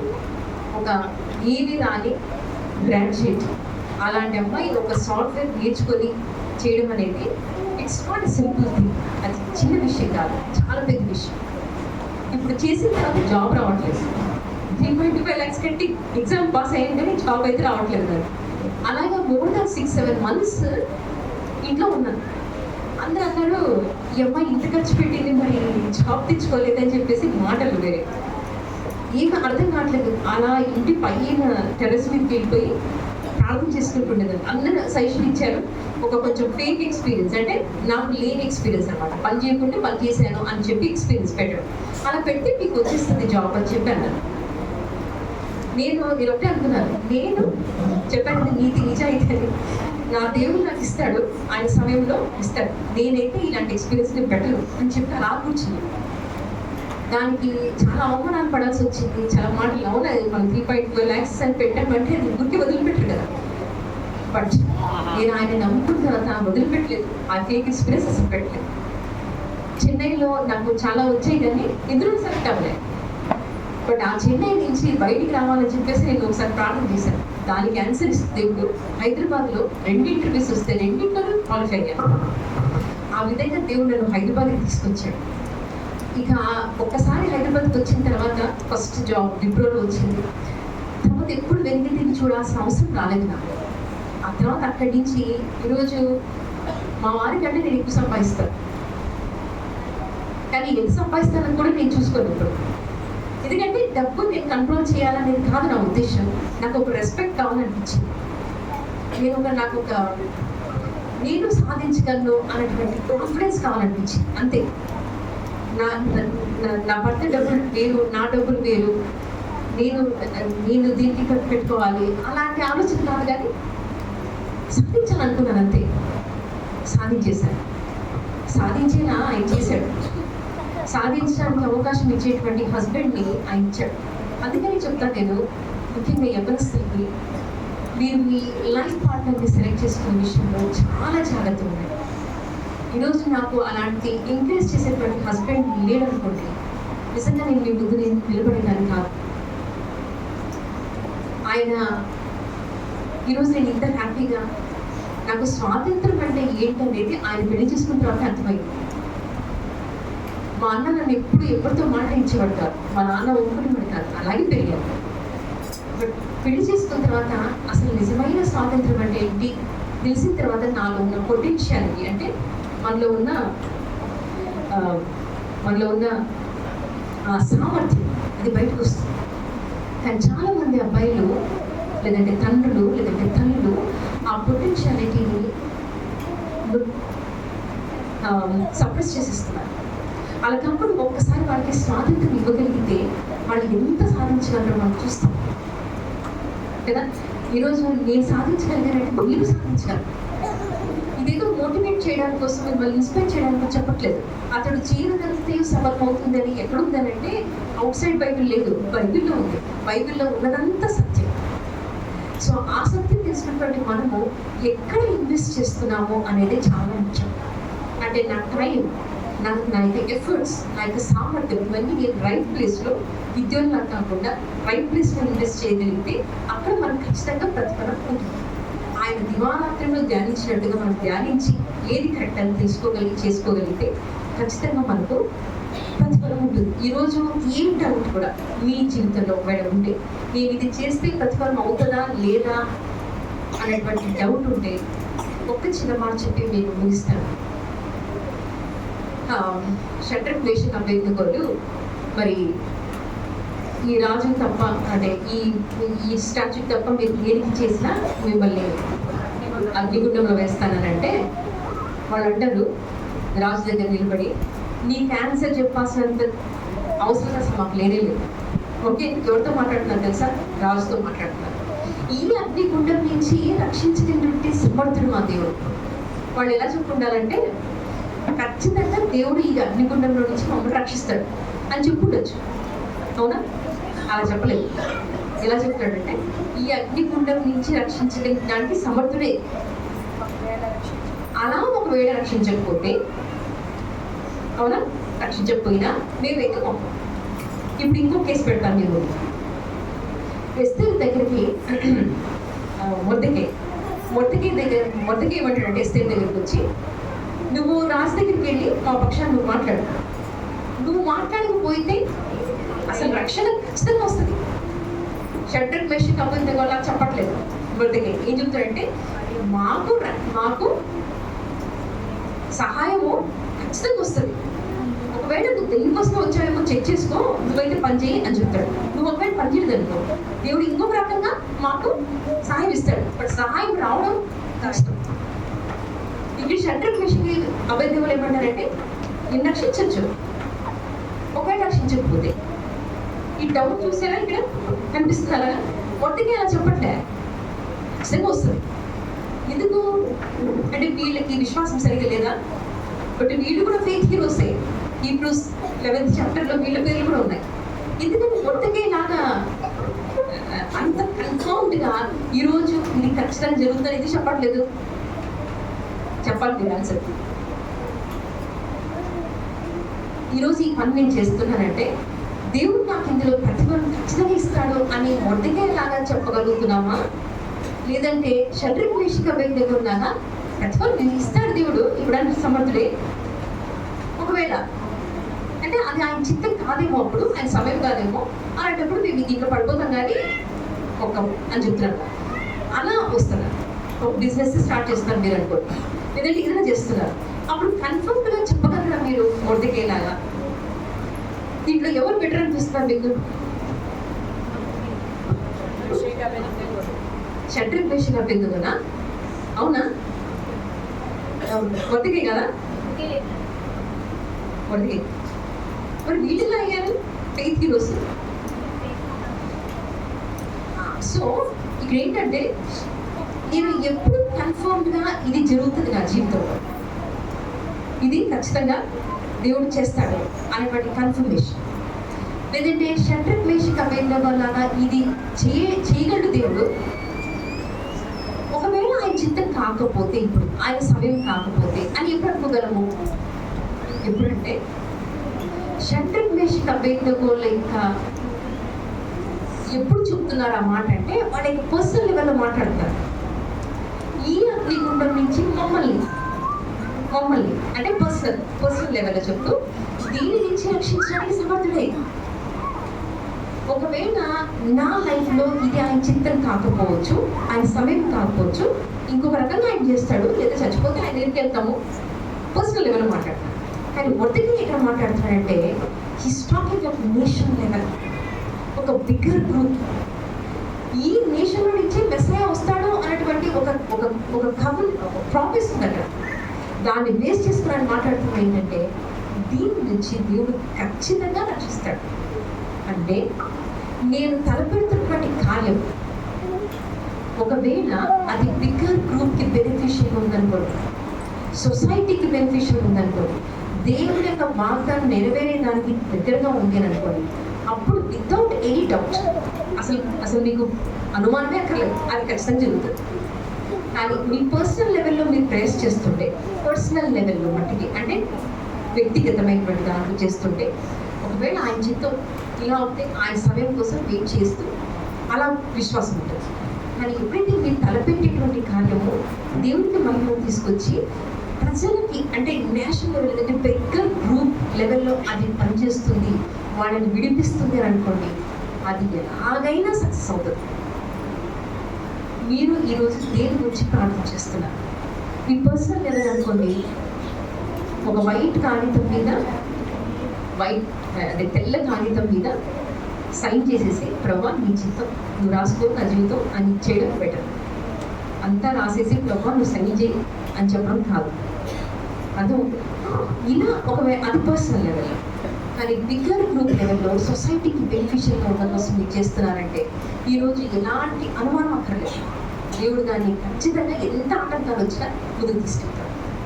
అందుకనే సెల్ఫ్ సెంటర్డ్నెస్ వదిలేసి అంటే సెల్ఫిష్నెస్ వదిలేసి స్వార్థం వదిలేసి నాకు బెనిఫిట్ అవుతుంది అనేది వదిలేసి ఆ గోల్ని ఎక్స్టెండ్ చేయండి, అది ఖచ్చితంగా నెరవేరుతుంది. అలా చేస్తూ ఏమవుతుంది తెలుసా, మనం తక్కువ అయిపోతుంటాం, క్రైస్ట్ ఎక్కువ కనిపిస్తూ ఉంటాడు మన లైఫ్. ప్రజలకు ఎక్కువ మందికి మన జీవితంలో స్థానం ఉంటుంది. ఆ లైఫ్ చాలా బ్యూటిఫుల్గా ఉంటుంది.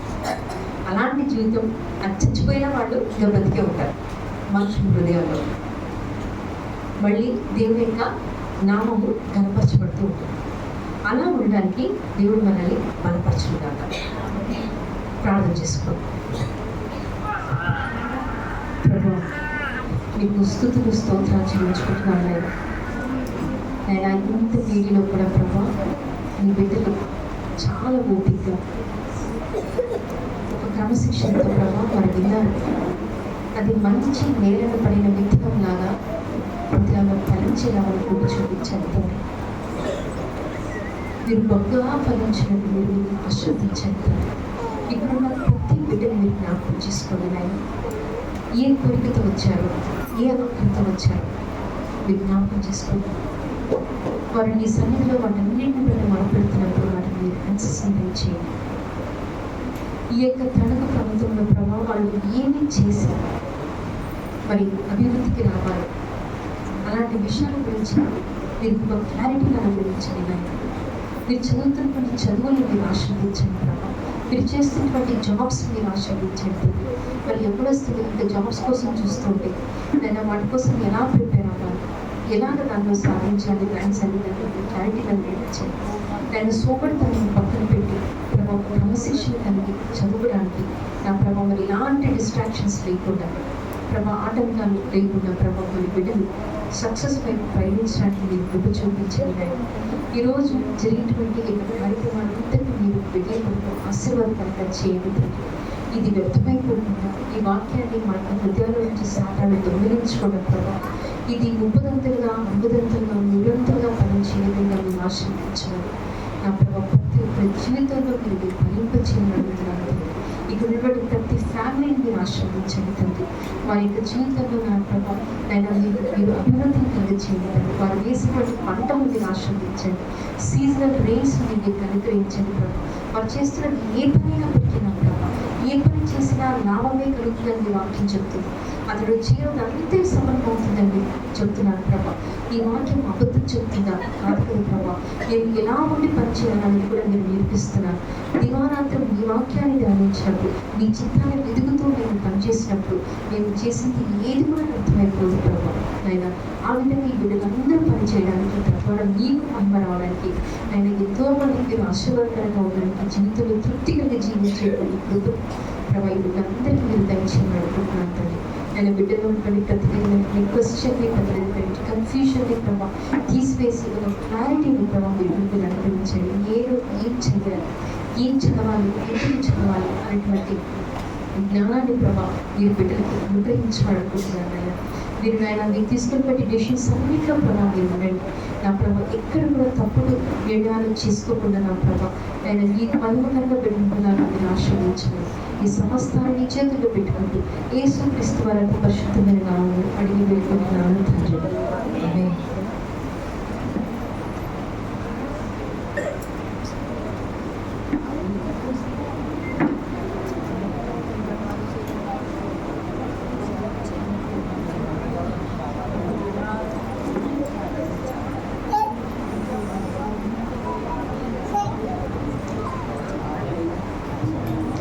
ఎవరైనా ఏమైనా క్వశ్చన్స్ అడుగుతారమ్మా దేవుని గురించి కానీ ఏమైనా సిస్టర్ ఆన్సర్ చేస్తారు.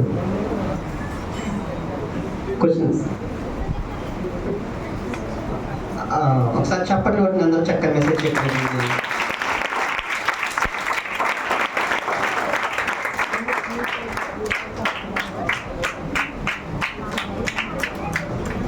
అమ్మా ఏమన్నా క్వశ్చన్స్ అడుగుతారా? పర్వాలేదు.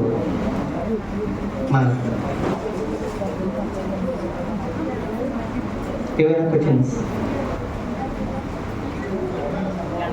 ఎవరు ఏమనగా సరే అయితే సిస్టర్ పాట పాడతారా? మీరు సిస్టర్ పాట పాడుతుండగా పలహారం నుంచి పెట్టుకోండి.